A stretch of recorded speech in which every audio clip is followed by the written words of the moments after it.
Going on, guys, and today we're talking about the Toronto Raptors offseason predictions. So before we start today's video, I want to hear your thoughts down below. What do you think the Toronto Raptors will do? Why do they need to do it? And how will they do it? Let me hear your opinions down below in the comment section. While you're going there, hit the like and subscribe button to help get 6,000 subscribers, 150 NBA videos across every single team and NBA draft is what you get when you subscribe. So let's get right into today's video and talk about Toronto Raptors had a great rebound year. After spending, the past season in Tampa, they made a lot of progress. Fred VanVleet became an all-star, while we had the Rookie of the Year, Scottie Barnes. And then Pascal Siakam regained his all-NBA form.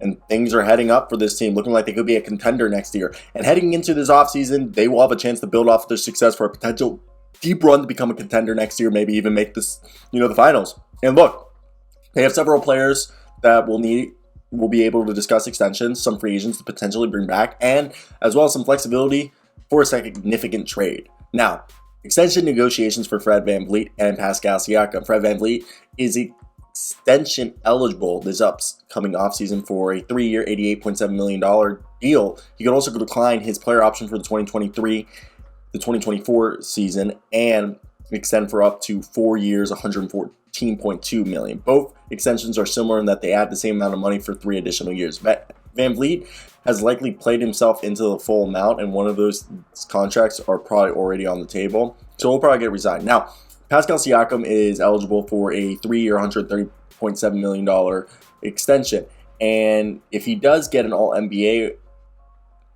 team, and if he does that again, so back-to-back years with All-NBA, he can sign the Supermax next year. And the Raptors are unlikely to have cap soon anytime soon again, given their long-term commitments. So basically with Scottie Barnes, OG Anunoby, you got to look around. What are they going to make? What's the conscious choice? Also, Thaddeus Young's can be, extension eligible until June 30th of 2022.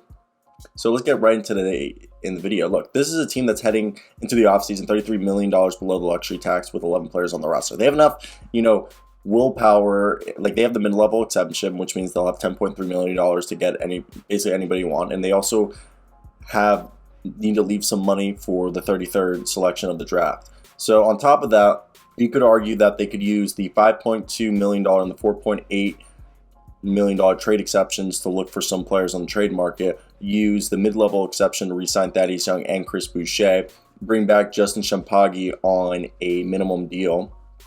And look, Toronto needs guards and forwards to help off the bench to alleviate the heavy minutes that they dedicate to their starters. So there's a good chance they fill one of these holes via trade because they have those trade exceptions. So I think if they can't find the best player available with the mid-level exception for $10.3 million, who's going to be their best player? I definitely think you can get Jusuf Nurkic, but Lou Dort, Mo Bamba. I think a Ricky Rubio or a Tyus Jones will really help. I'm a very big fan of those guys.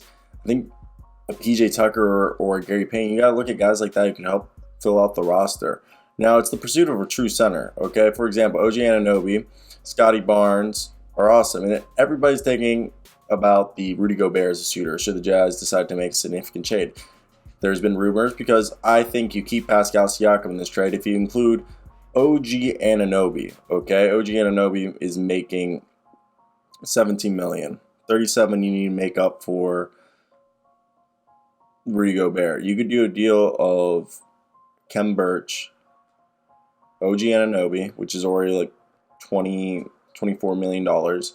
Then you throw in, you're going to have to find $13 million more, so that might include Gary Trent. Now, are you fine with that? You could really just do Gary Trent, Kem Birch, and OG Anunoby, no picks, see if they take it.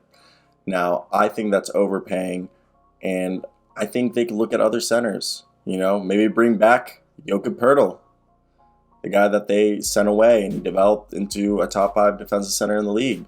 Or you could go get yourself Miles Turner, who's a guy who could stretch the floor and is one of the best, blockers. So I expect them to basically have the same 11 guys on the roster. And then when you look at it, I think Thaddeus Young will return. Okay. I think Chris Boucher is going to return.